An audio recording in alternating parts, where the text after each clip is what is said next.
Ang nangyari? Tsaka pa ba? Maghanap pa ako ng gawa. Pagawaan? Oh, meron dito pero kailangan hintayin mo pa sa Santulan. Yatid kita doon? Pwede ba?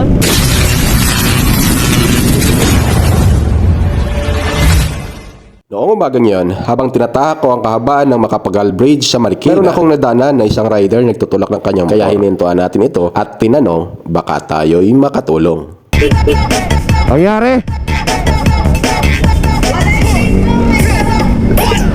Sige, sige, sakyan mo. Tulak natin. Tsaka pa ba? Ha? Maghanap pa ako ng gawa. Pagawaan? Kahit may paghanap dito. Dito, meron dito pero kailangan hintayin mo pa sa Santulan. Yatid kita doon? Pwede ba? Oo, sige. Hazard muna tayo.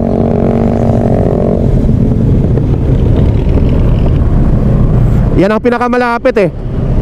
Pero kailangan mga siguro baka mga 7. 7 na pala eh. Baka bukas na yan.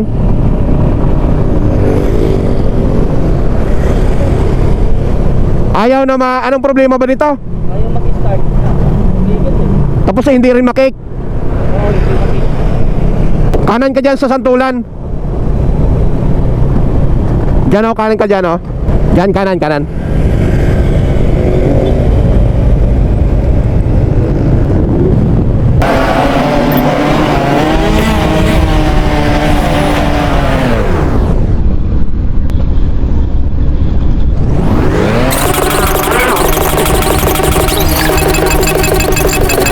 A few minutes later. Kaliwa, kaliwa, kaliwa.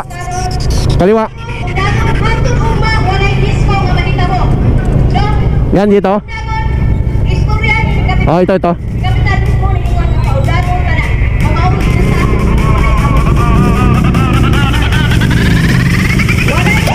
Ah. Ano, hintayin mo na lang. Ah, ito bukas na pala yata. Oh. Ito rin yun. Ayan yata, bukas na yata sila eh. Anong oras ang bubukas yan, sir? Yung shop? Motor shop? Papagawa sana eh.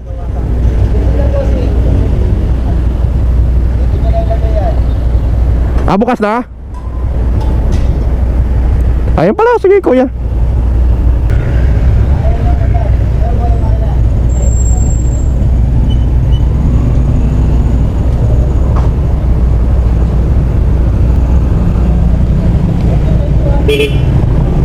Ayun na. May bukas na pala eh, nasa gilid lang. Asikasuhin na sa doon ng mga mekaniko, may bukas na pala eh. Sana magawa na yung motor niya tapos makauwi na din siya.